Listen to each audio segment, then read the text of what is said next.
Dark bleatings, everybody. I hope you're all enjoying this horrible sunshiny weather. Anyway, I'm going to be doing a little ranking video for you today. I'm going to be ranking my top 10 favourite True Blood characters. But before I got into that, I had a little gift and I wanted to tell you about it. I have opened the packet and started eating them. I couldn't resist. But my friend Charlotte sent me these Haribo groovy goats and I did not know they existed, and I'm very delighted by them. They're shaped like little, you know, groovy goat heads. I don't know how clear that is on the camera there. Now that that important snack has been eaten, let's get into my little list. So I actually found it quite hard to put the characters into a running order, and you might side-eye me for a few of these, I have to tell you. So the way that I've thought about the characters is, for me, my favourite characters aren't just the characters that are likeable, that are good people, or, you know, the funny characters or whatever, but I tend to enjoy characters based on how much I like watching them. Negan from The Walking Dead is a really good example for a lot of people, and the governor as well. Like, not good people by any stretch, but kind of scene stealers whenever they're on. Lucifer from Supernatural is another one. So just bear in mind that a lot of these characters, or at least a few of them, are extremely questionable morally, but it's because of what they brought to the story, or the scenes and the tension and everything, that I like them. So I've slightly cheated right off the bat here, and in 10th place, it's a joint 10th. I couldn't decide between Franklin and Lorena. So Franklin was a vampire that came in a few seasons in and took a liking to Tara, which was very unfortunate for her. He's a vampire character, and not only is he a nasty vampire character that sort of love bombs her and gets obsessed super quickly, and acts all nice and everything, but he's like a really obsessive sort of psycho type with his women. So he was really scary to me because the show didn't shy away from killing main characters sometimes, and I never knew really who was going to go. I always assumed that Suki was safe, but I didn't know apart from her. So I was very scared for Tara while I was watching this storyline, because Franklin was a monster. And then Lorena is sort of Bill's ex, and she is extremely nasty as well. She's not one of the vampires that's happy to, you know, live off synthetic blood and stuff. And she's very jealous of Suki and seems to have a very hard time accepting that Bill is not available to her anymore. And I thought that she was a scene stealer. Whenever she was in an episode, I was always really tense about what she might do, because again, horrible, nasty vampire character. Number 9 is Jessica, and I don't know if she was ranking amongst my favourites on my first watch of the show, because I really didn't like the storyline with Hoyt and Jason and how everything kind of went down afterwards in the end between her and Hoyt. Yeah, I have some problems with it. However, when I rewatched it, I was reminded about how she first came into the show. So Bill is forced by a vampire council to turn Jessica, who is a virgin, into a vampire. And so when we first see her, she is a terrified, crying human that's begging for her life. And then when she gets turned into a vampire, I think she's 18 or 19, something like that, and then all of a sudden, because Bill has sired her, she's his responsibility. And so we get to see this hilarious sort of like almost like a teen mood swing phase with her when she's going through this she's gone through this vampire transformation and she is not happy, and so she's having these tantrums and Bill has to deal with it. And I thought that it was really funny, and I really enjoyed sort of like the puberty parallels that they drew with her. And she had some really interesting storylines and like character things that make for cool conversation about the show, where this is why this is one of my favourite vampire shows of all time. I've actually made a video on my favourite vampire, ranking every vampire show I've ever seen, and I will link it in the description if you've missed it and you're interested. But I rank True Blood very highly, and I think it's because of the amount of social discourse and commentary and subtext and everything. It just went a bit deeper than a lot of the shows do. It extended beyond love triangles. So yeah, there's this whole issue between her and Hoyt, like Hoyt's her first boyfriend. And then because vampires heal very rapidly, this becomes an issue for her when she loses her virginity and then realizes that she's doomed to have a somewhat painful experience every single time after that. So yeah, I don't know, she was just a cool character, and I mostly liked her. I didn't like patches of her character stuff, but I mostly liked her. Number 8 is Terry. He comes in again a couple of seasons in. I think he works at, I can remember him more a couple of seasons in. He might have been there from the start. He is a cook at Sam's Diner. What's it called? Merlot's? Sam Merlot? Oh god, I don't quite remember. Let's say Merlot, and if I'm wrong, let's just pretend I'm saying it fancy. So he's a cook there, and he becomes a love interest and then a partner for Arlene. And he was so lovely, and I just liked him because I think of all characters on this show, even though he's got some dark stuff in his past, it's not half as dark as most of the characters, and he's just a very sort of wholesome, pure kind of character, which this show didn't have any of. I think he's basically the only one, and after all of the hell that Arlene goes through, it was really nice to see her have a nice partner. And yeah, and also I don't know how I didn't realise this when I was watching True Blood the first time, but I'm a massive Gilmore Girls fan. And Terry is played by the same guy that plays Zach in Gilmore Girls, and I would never have known because honestly I don't think his acting is great in Gilmore Girls for the most part, but I thought he was great as Terry, so quite the jump in skill, I think. But yeah, I really like Terry. Number 7 is Tara. She was really great, and I much preferred her to the book version. So the book version of Tara is a middle-class white lady that owns a clothing store, I think, if I'm remembering correctly. She's just nothing like the show Tara, and show Tara has got so much depth, so many layers, and her relationship with her mother is really complicated, and her relationships with everyone is really complicated, and she's got a different life experience to Suki, who's this pretty blonde waitress who's also a telepath, so she has it's like a superhuman ability which she doesn't enjoy but nevertheless has. And then Tara is her sort of lifelong best friend with an abusive alcoholic mother, and she has a crush on Jason, and she's just used to kind of not getting what she wants or deserves. And I thought that she was a really strong character, and the stuff that happens to her in the show and the character progression that we get is insane. And also I'm still very, very angry about the way the show decided to wrap up her character. I thought that what they did was an insult to not only the character but the actor and the audience and basically the entire universe of True Blood. But that doesn't change my love for the character. I was pretty mad about the writing on that though. Number 6 got Jesus. I loved him. He was another quite wholesome character, and he was lovely. He's a nurse, and then he becomes Lafayette's boyfriend, and they have a lovely relationship. And also Jesus is really instrumental in Lafayette's character because he teaches Lafayette things about himself that he didn't know, and he brings in, there's a lot of sort of supernatural elements to True Blood. Obviously we've got vampires, werewolves, shapeshifters, there's all manner of stuff, but Jesus kind of brought in another element of supernatural stuff in the form of magic, and I really enjoyed that. We have witches, but this was kind of different. So yes, I loved the personality of the character and sort of what he added to Lafayette's character arc as well.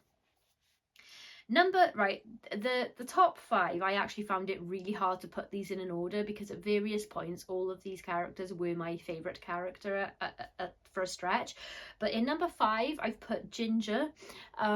I think that Ginger is an often forgotten character because she's not really in that many episodes, but she's a waitress that works at, oh god, I've forgotten the vampire bar that Eric and Pam own. But she's a waitress there anyway, and the vampires have had to I can't remember what word they use for it in True Blood now. I keep wanting to say compel, but I think that that's the Vampire Diaries. But they hypnotize her all the time. Like, she's always hearing things that they don't want her to know, and they're always, you know, influencing her to do things that she doesn't really want to do. So as the show goes on, she gets more and more frazzled because it's established that if like you keep doing this to humans, eventually your brain will start to like fritz out a bit. Like, there is a limit to how much you should do this, kind of like the Men in Black with the memory wipe thing. And she's also quite sort of like sexually obsessed with Eric as well, which they play off as like a comedy element to her character. But Ginger is generally a comic relief character. She's either absolutely frazzled or she's screaming in terror, which I know that sounds demented that I'm laughing about it, but that's just always played for laughs with Ginger.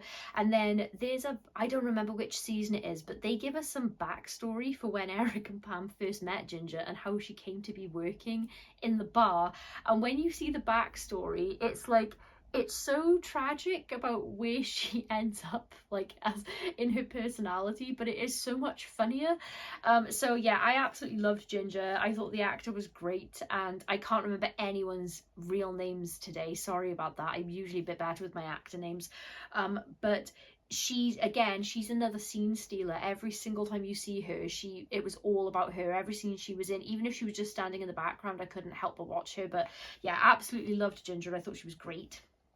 Little sip of tar. Okay, in number 4, I think this might annoy people because this is a lot of people's favourite character, but we have Eric. And Eric is kind of, he has an arc, but he is also quite morally irredeemable. He's one of the evil vampires. He has this bar, he owns this business, and he's one of the vampires that sort of outs himself to the world.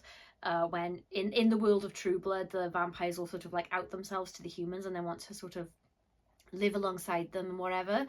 And so he's posing as a vampire that drinks synthetic blood and is no danger to humans, but he actually is quite the great danger to humans.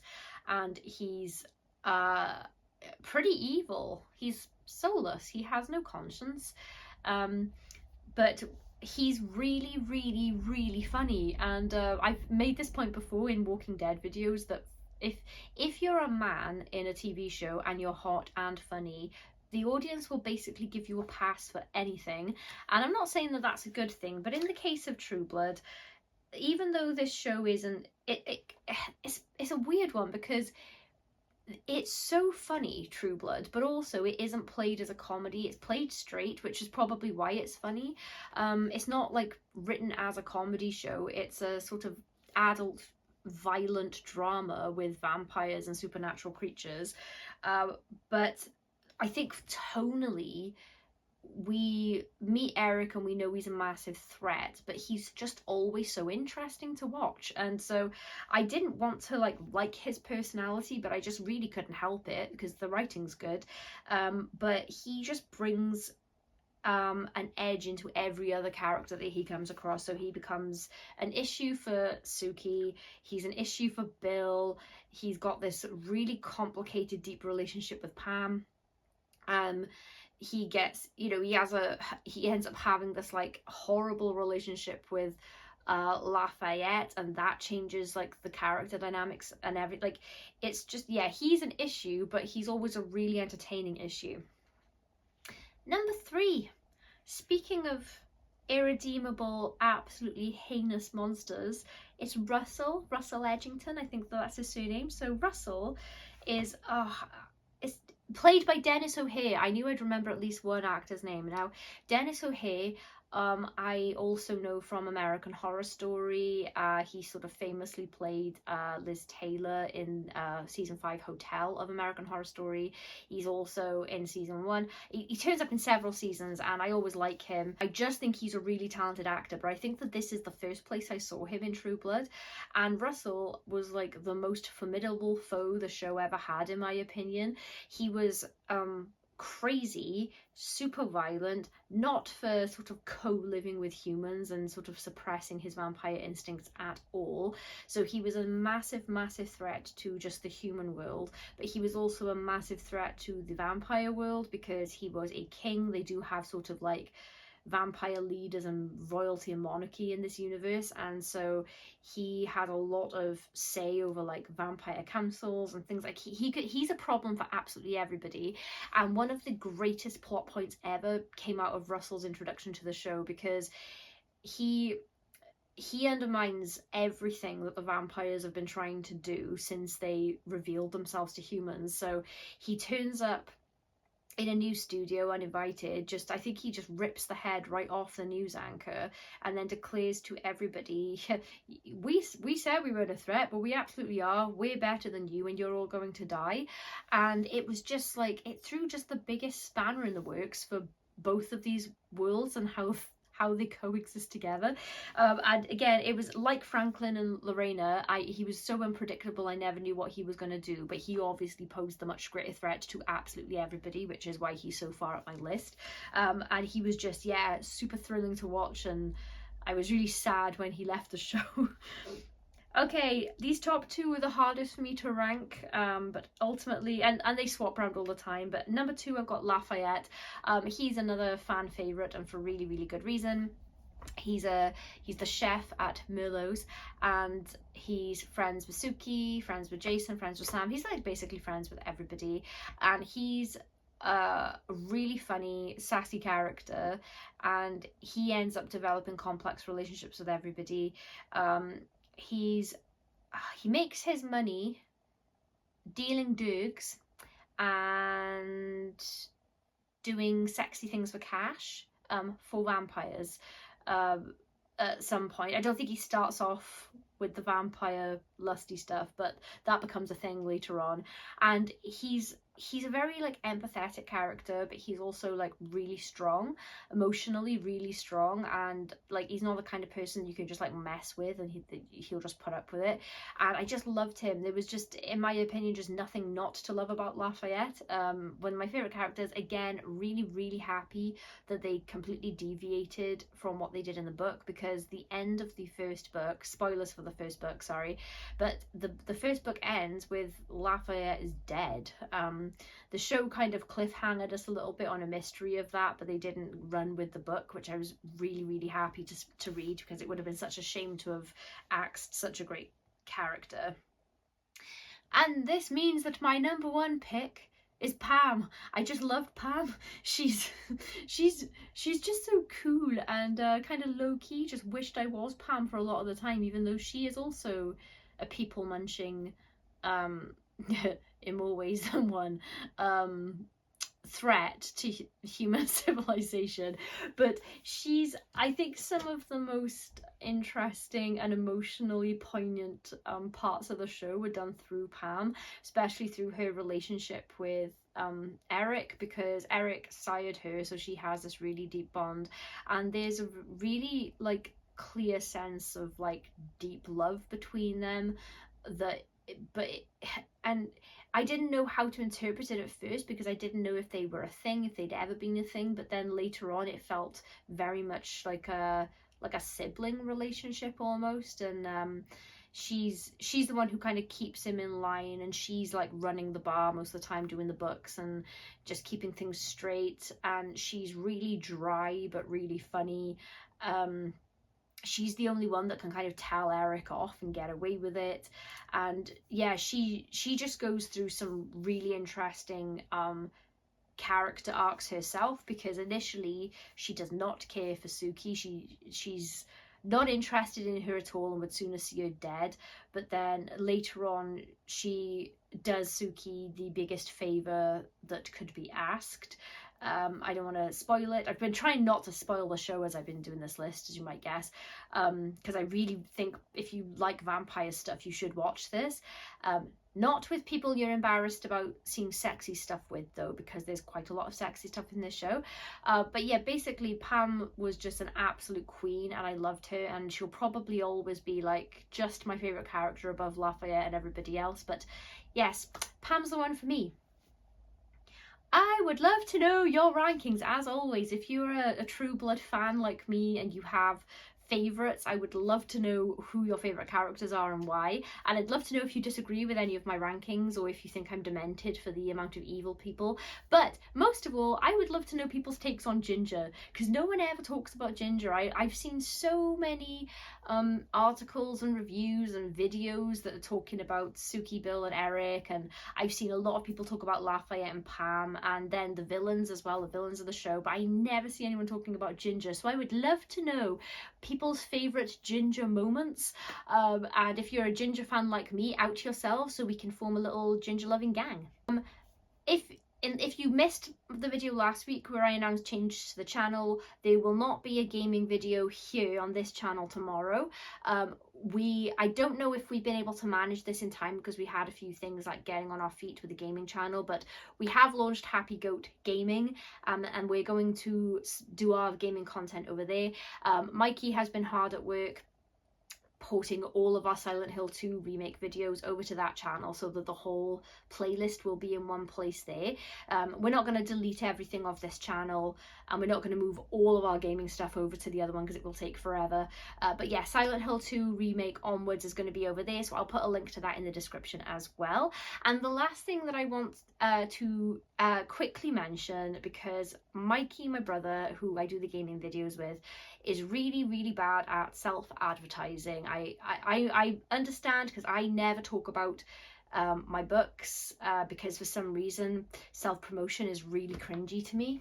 On a completely unrelated note, I did co-edit this werewolf themed anthology with Stephen Kozaniewski. This is all werewolf stories, but werewolf stories with a difference.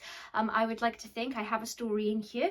And also, if you're interested, I've got this micro short story collection called The End. You can get it from Amazon or Black Shuck Books, and I'll put links for both of these in the description. So I just wanted to take an opportunity here to promote Mikey's music. Mikey is a percussionist, a musician of various types. He plays a few instruments, and he is also a super talented music composer. And I just feel like if the internet can do its thing, and I can get it, and I can push it, and other people can push it, maybe the internet will do its thing and land him where he belongs, which is composing music for video games.